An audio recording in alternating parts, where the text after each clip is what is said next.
14:32. Jesus went with his disciples to a place called Gethsemane, and he told them, "Sit here to pray." Pag-aaral natin ngayon, pinamagatan natin the garden prayer and the prayer garden.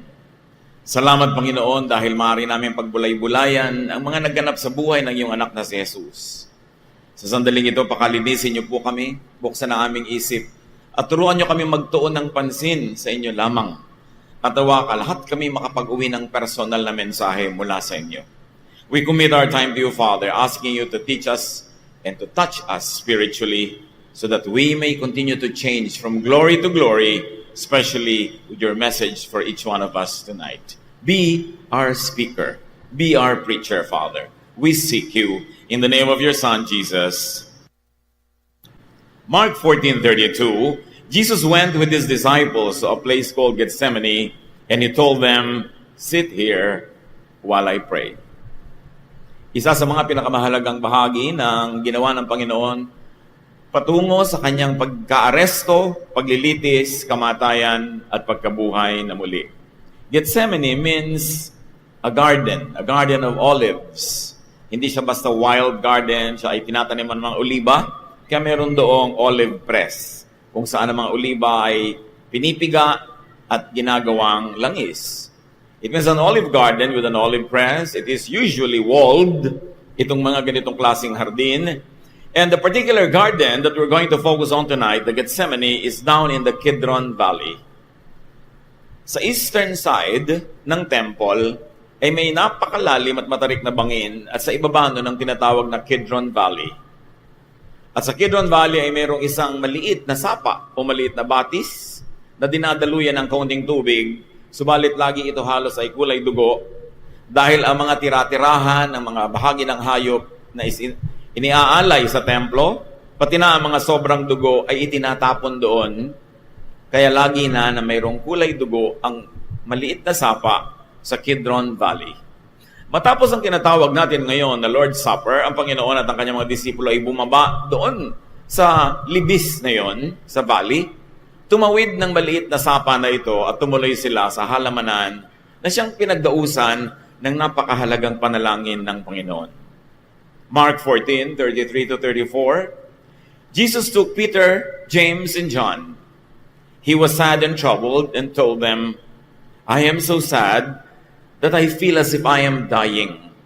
Stay here and keep awake with me." Kasama ang 15 alagad at hindi na nakasama si Judas na noon ay merong ginagawa para ipagkanulo si Jesus, iniwan pa niya yung iba sa may gawi sa may labas at isinama niya sa kaloob-looban ng halamanan ang 3 disipulo na madalas niyang kasama at yun din ang nakakita sa kanya na nagbago ang anyo sa tinatawag nating Mount of Transfiguration. At sinabi niya, "Halos ikamatay ko ang lungkot." Nakaranas ba kayo ng lungkot na halos nakakamatay? Yung lungkot na deep depression. Yung pag naramdaman nyo sa mga alas 2, alas 3 ng umaga ay parang wala nang darating na umaga. Sa madaling araw ay parang wala na kayong kasama at nag-iisa.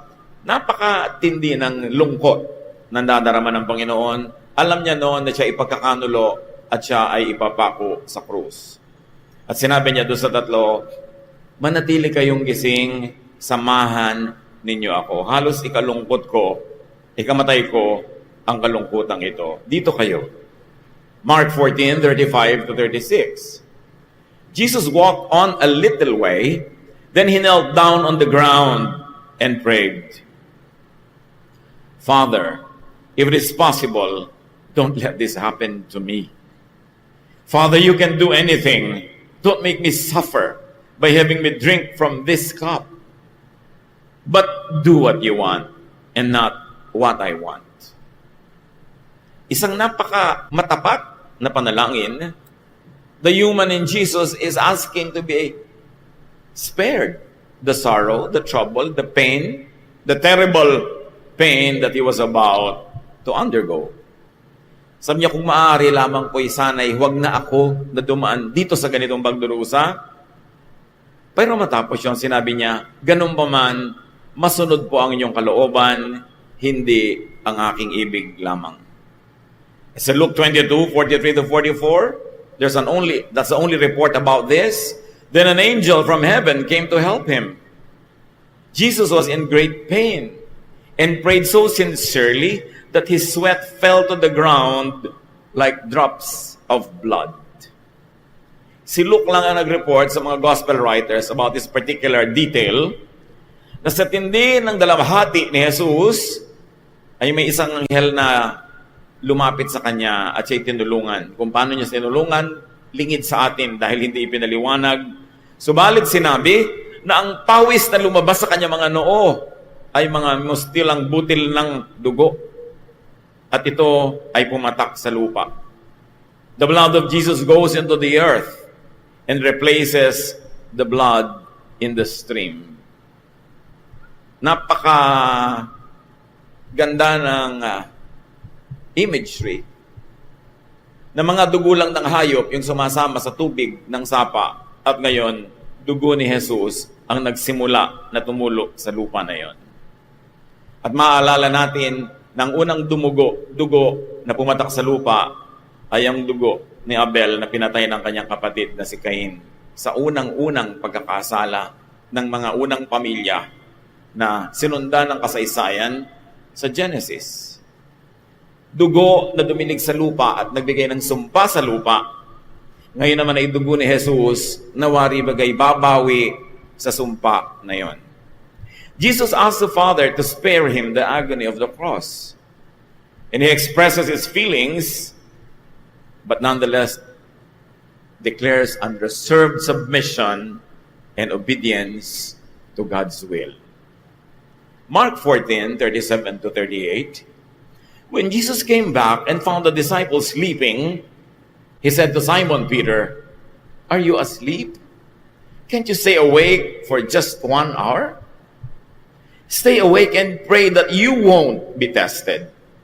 You want to do what is right, but you are weak." So sa unang pagbalik ni Jesus sa kanyang mga kasamahan, na inabutan niyang nakatulog ang mga yun.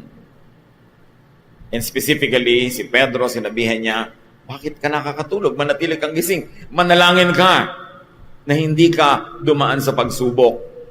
Gusto mong gumawa ng tama, pero marupok ka. Kaya manalangin ka."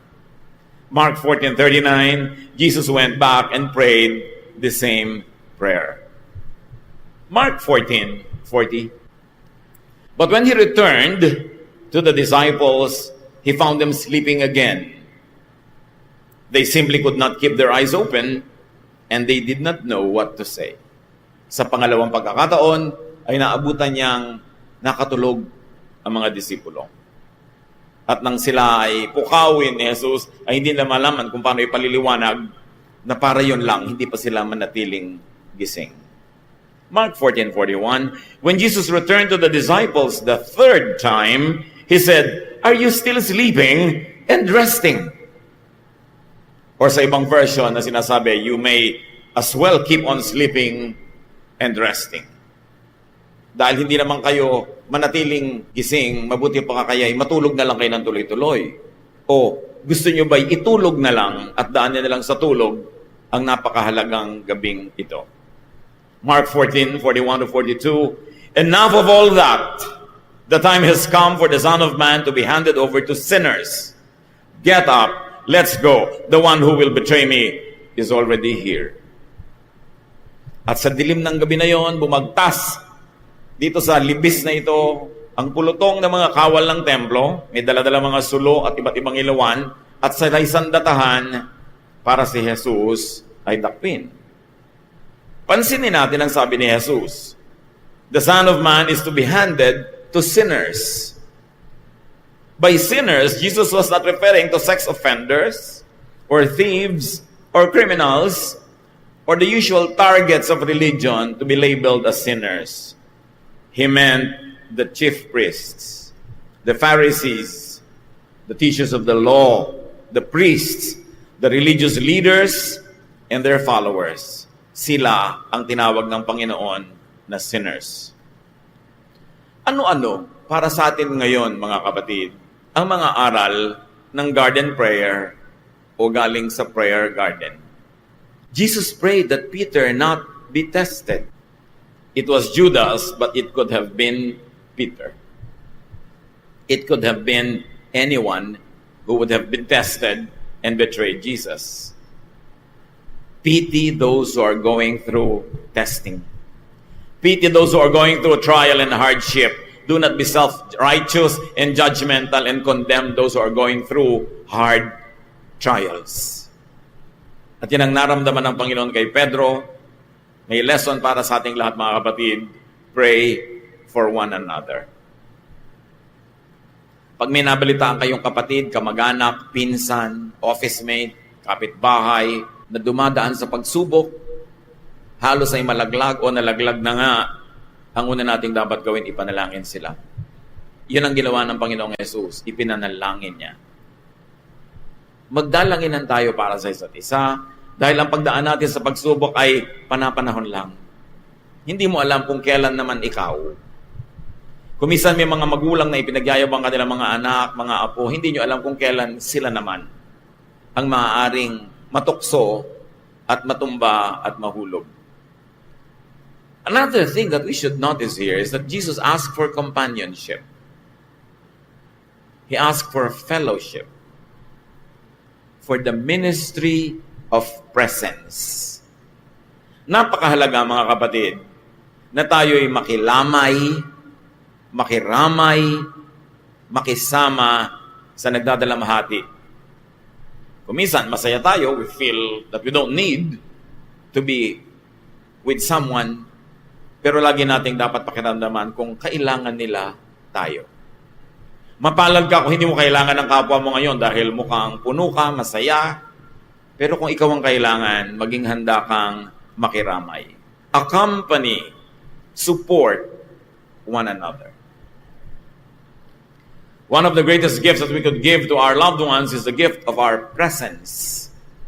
The gift of our time. Kuminsan may mga birthday, may mga okasyon, sabi mo, hindi ako pupunta kasi wala akong panregalo.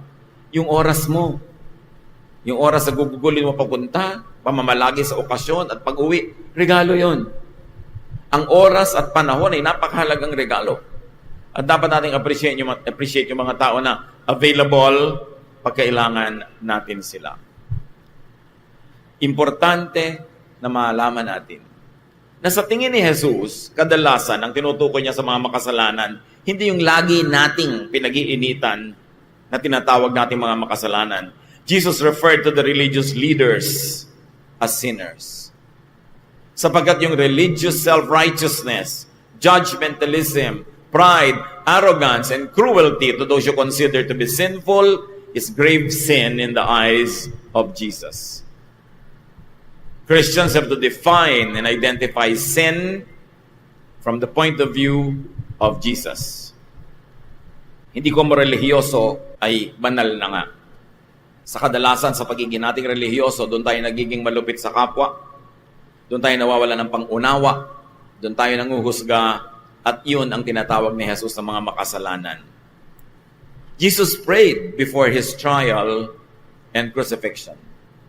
Mahalaga. Kung hindi nanalangin si Jesus dito sa Gethsemane, sa sandaling ito, malamang na hindi niya nakaya ang hirap ng krus. Ang darating na hirap sa kanya, nung siya'y litisin magdamag na walang idlip ni isang pikit, nang siya'y pinabalik-balik sa bahay ni Caiaphas at ni Pilate at ni Herod, at siya ay nilapastangan, at pagkatapos ay pinagbuhat ng krus at ipinako kinabukasan, hindi niya marahil yun nakaya, kundi siya nanalangin. At kung si Jesus na yun, kinailangan pang manalangin, lalo tayo. Prepare for and face trials and hardships with prayer.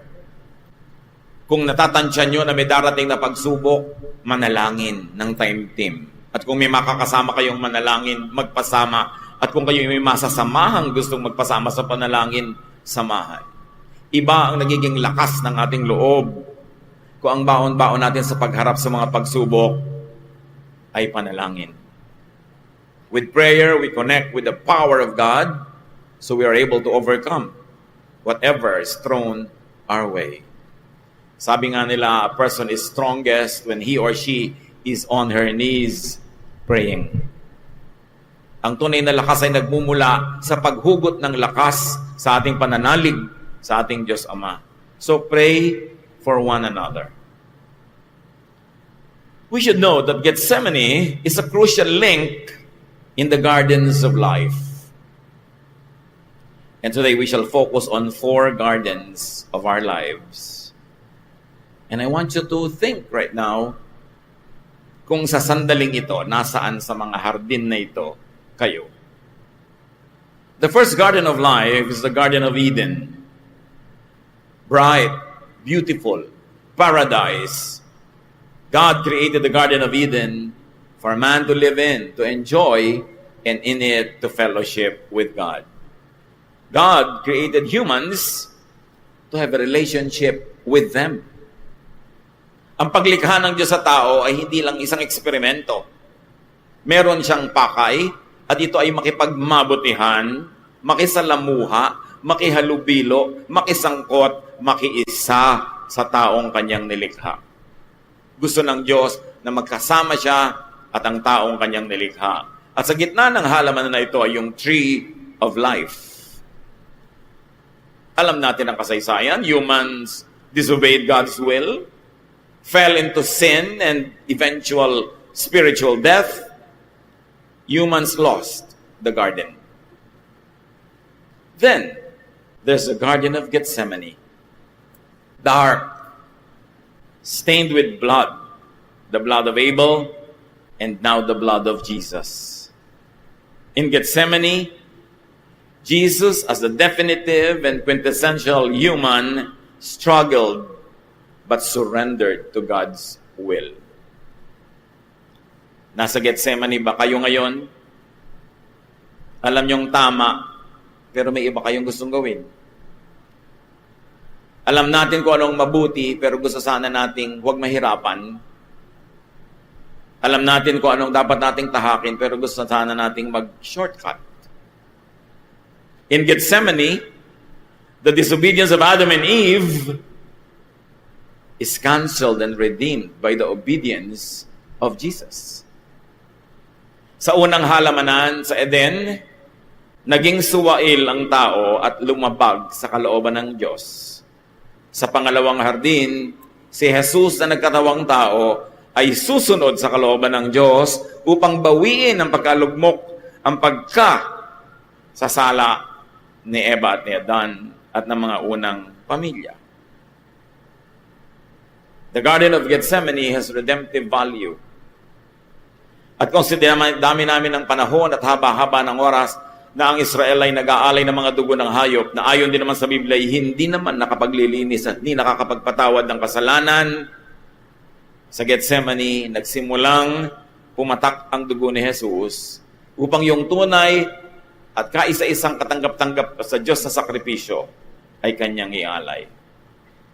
Sa Gethsemane din, nahanda ang loob, ang Espiritu ni Jesus, na tanggapin ang dapat sana'y napakahirap at hindi katanggap-tanggap na gawain. Gethsemane is preparation and empowerment for the cross. Kung kayo man ay dumaranas ngayon ng Gethsemane, huwag niyong isipin na ito na ang wakas ng aking buhay. Nananalangin ka, lumalapit ka sa Diyos, halos maging dugo ang iyong pawis. Hindi ibig sabihin noon ay sad ending. Kung nananalangin ka sa Panginoon at kahit mahirap ay magsusuko ka ng iyong kalooban sa Panginoon, alam mo ang Gethsemane is only garden number 2 in a series of your gardens of life. And you're not going to stay in Gethsemane for long and forever. But finish the work that you have to finish in Gethsemane. Pass the test. Rely on the Lord. Listen to God rather than to your own will. Then the third garden, which followed in the life of Jesus, is the tomb garden beside Golgotha. Libingan ni Jesus. Siya ay inilibing sa isang halamanan din, hindi kalayuan. Sa gilid ng bundok na inuka, upang maging mistulang kuweba na siyang usong libingan nung araw, nalibing si Jesus. Parang malungkot. Patay ka, nakalibing ka, inilibing ka, nag-iisa ka. Ganyan ba ang nararanasan ng ilan sa atin ngayon? Halos ay patay, parang patay na, parang wala ng pag-asa. Through this garden, which is really the tomb, Jesus would go down to the dead.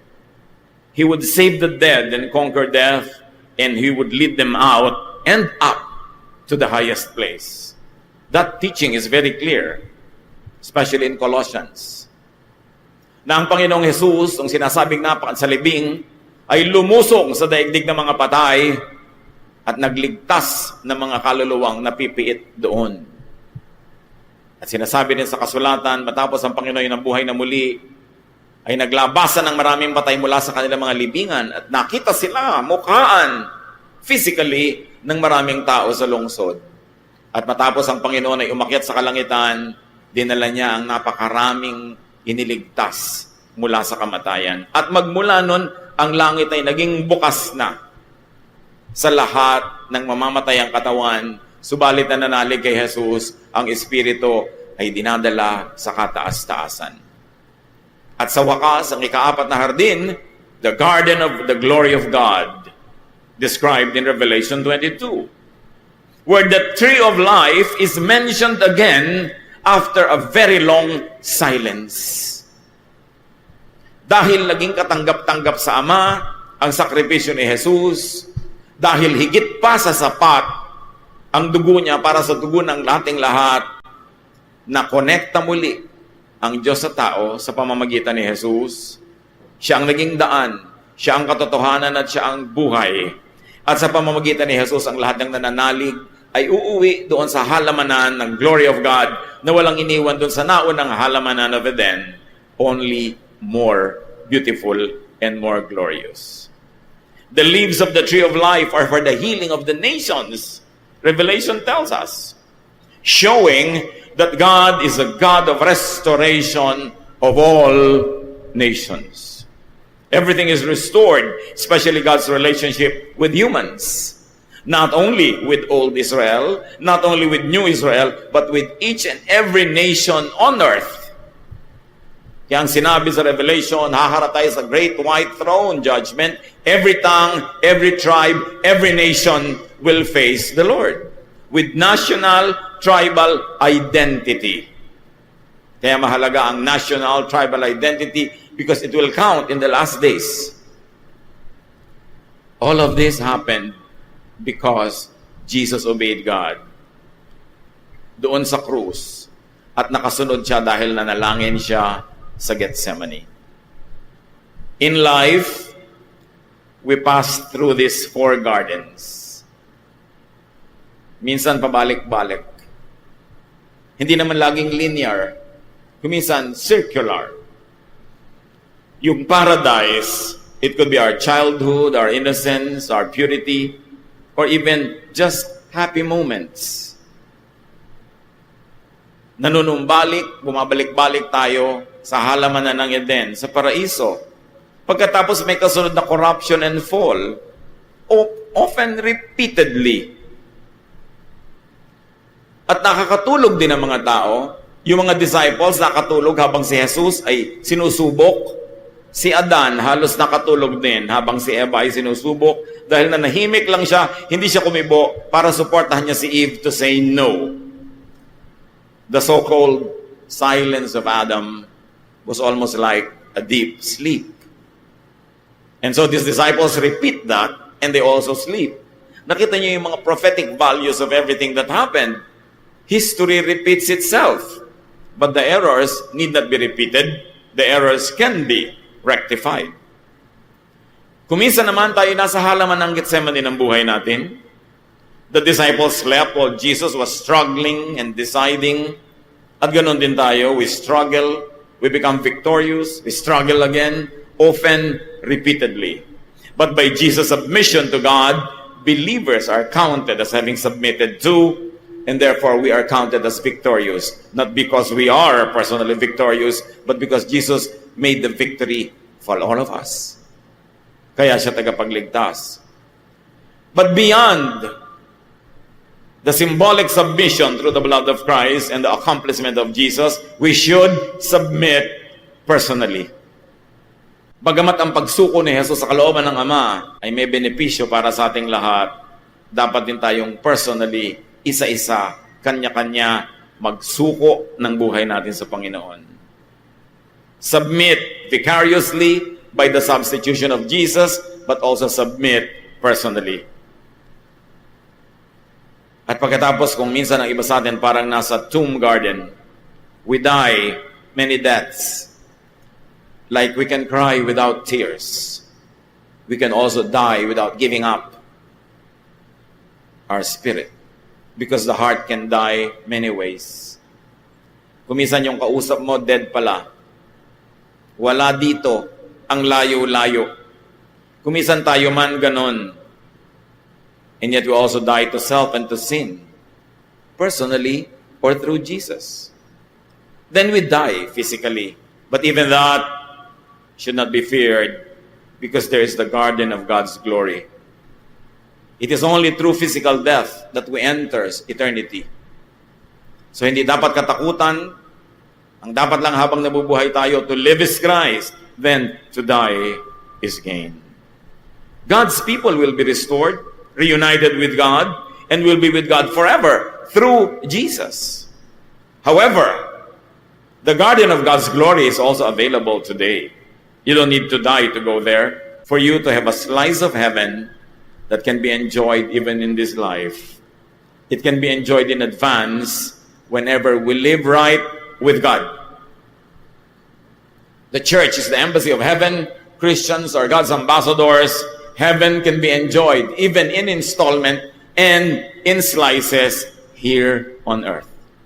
At nararanasan natin yun. Kung tayo nabubuhay sa kalooban ng Panginoon, nakakadama tayo ng malalim na mga pagpapala, para na rin tayong nakakaranas ng kaparasong langit. Kaya magparanas din tayo ng langit sa ating kapwa. Magpaparanas na rin tayo, huwag na impyerno. Langit na. Makita nila ang mukha ng Diyos pag nakikita tayo, maramdaman nila ang hipo at haplos ng Diyos kung tayo ay nasa kanilang tabi, maramdaman nila ang encouragement, empowerment ng God, hindi yung discouragement from the devil. Be a blessing, be an ambassador of heaven. Because you're part of these four gardens. So go to and go through your Gethsemane. Mga kapatid, may kanya-kanya tayong Gethsemane ngayon. Salamat na lang at nauna na si Jesus na ituro sa atin ang daan kung paano lalampasan at pagtatagumpayan ang pagpawis ng dugo, ang pag-iisa. Si Jesus na halos ay makiusap na siya samahan, nararamdaman natin yon. Kung minsan kahit may asawa ka, you feel alone. Minsan may pamilya ka, you feel alone, they don't believe in what you believe in, or probably they really not believe in you, or they reject you. They cast you out. Pero hindi naman nag-isa si Jesus noon dahil nananalangin siya, kapiling niya ang Ama. Hindi ka pwedeng mag-isa dahil may Diyos. Akala mo lang. Pag dumarating ang mga panahon na natutokso tayo mag-isip na wala tayong kasama, wala tayong kakampi, walang nakakaunawa, walang makakagamot sa atin, walang makakapagpalakas, alalahanin niyo may Diyos. At yun ang focus ni Jesus sa halamanan. So prayer. Surrender your will to God's will. Then proceed to and through your garden tomb, which we will all pass through. Die to self, and then later on into the garden of God's glory, into full restoration, into eternal life.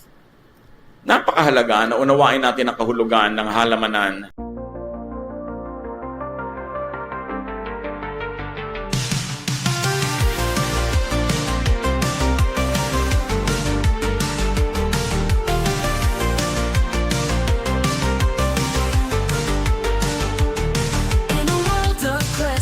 Crossover dreams, sin-lit melodies, whispering schemes, they female vocals telling tales untold, indie rock beats turning hearts cold.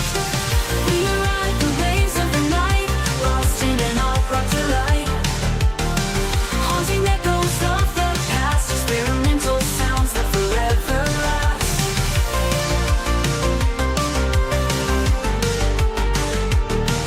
Melodic synths painting the sky in shades of pink and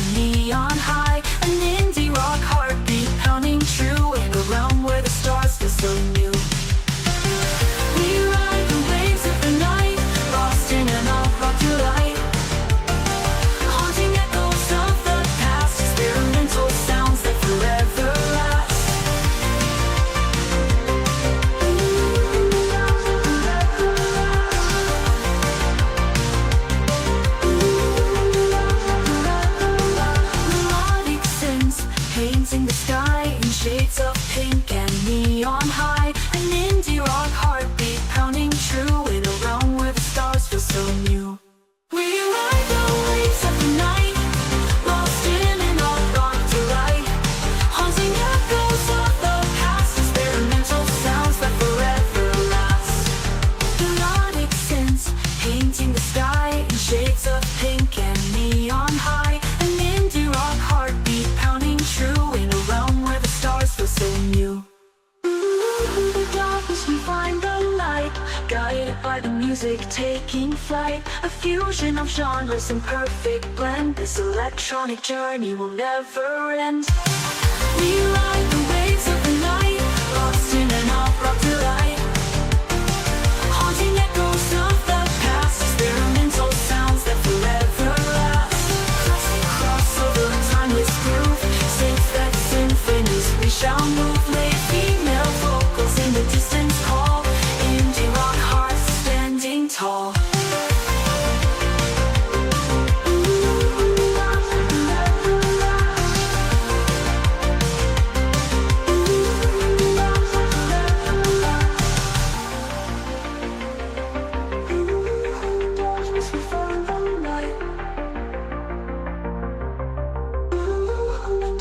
We find the light.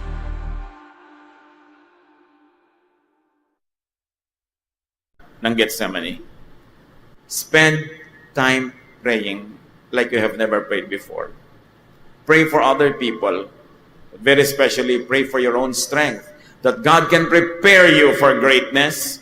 That God can prepare you for any cross that might be just ahead of you. And believe that God is with you like Jesus did, and submit to God's will.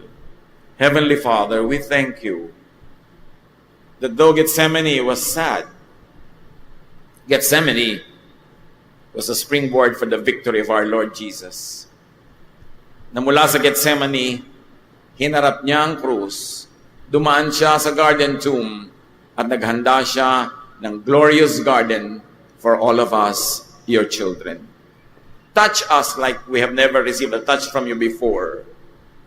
Teach us to pray deeply, powerfully, at nawa, Panginoon, sa aming dalangin, maluwalhati kayo, at ang lahat ng pagpapalang nakalaan para sa bawat isa ay tanggapin ng bawat isa. Pinupuri namin kayo, Panginoon, dinadakila, patuloy nyo kaming turuan mula sa leksyon ng halamanan ng Gethsemane.